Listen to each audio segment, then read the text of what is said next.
Uncle, ഞാൻ Isabella. ആ, മനസ്സിലായി. നന്ദനെ വഴക്ക് പറയണ്ട അങ്കിൾ. ഏതോ ഒരു സാഹചര്യത്തില് അങ്ങനെ സംഭവിച്ചു പോയതായിരിക്കും. വാസ്തവത്തിൽ എന്താ നടന്നത്? ഋഷിയുടെ പ്രയത്തെ കണ്ടെന്നൊക്കെ അവൻ പറയുന്നു. അതൊക്കെ എന്താ?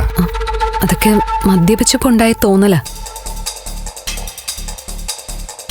അവൻ ഇതുവരെ ഇങ്ങനെ മദ്യപിച്ച് വീട്ടിൽ വന്നിട്ടില്ല.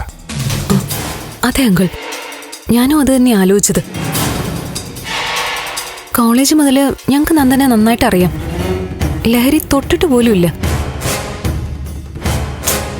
ഇപ്പൊ പിന്നെ ഇതെന്താ സംഭവിച്ചെന്നാ? അങ്കിൾ, നന്ദന് മാനസിക പ്രയാസം ഉണ്ടാവുന്ന എന്തെങ്കിലും സംഭവിച്ചോ? ഏയ്, ഞാൻ അറിയുന്നതായി ഒന്നും നടന്നിട്ടില്ല. അല്ല, ആ കെ നായരുടെ പ്ലാന്റിന് ദേവിക അനുമതി കൊടുത്തത് നന്ദന് ഇഷ്ടപ്പെടാതെ വന്നിട്ടുണ്ടോ?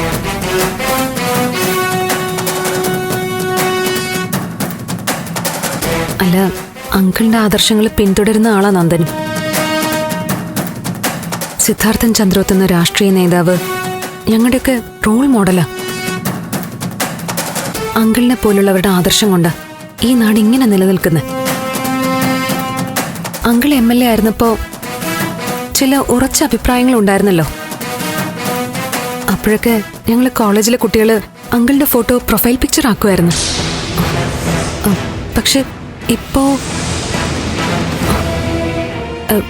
അല്ല, ഞാൻ ദേവിക കുറ്റം പറയുന്നതല്ല. എന്നാലും ഇതുപോലൊരു പ്ലാന്റിനൊക്കെ അനുമതി കൊടുക്കാന്ന് വെച്ചാ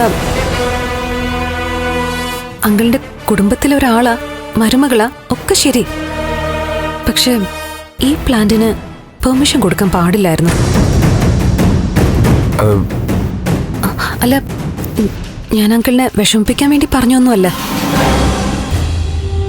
അങ്കിളിന്റെ ഫാനായിരുന്നു ഞാനും എൻ്റെ ഫ്രണ്ട്സും ഒക്കെ. അപ്പോൾ അങ്കിളിനെ പോലെ ഒരാളുടെ കുടുംബത്തില് ഇതുപോലെയൊക്കെ സംഭവിച്ചപ്പോൾ ഒരു വിഷമം, അത്രേ ഉള്ളൂ. എന്നാ ഞാൻ ഇറങ്ങട്ടെ അങ്കിൾ. Good night. ശരി.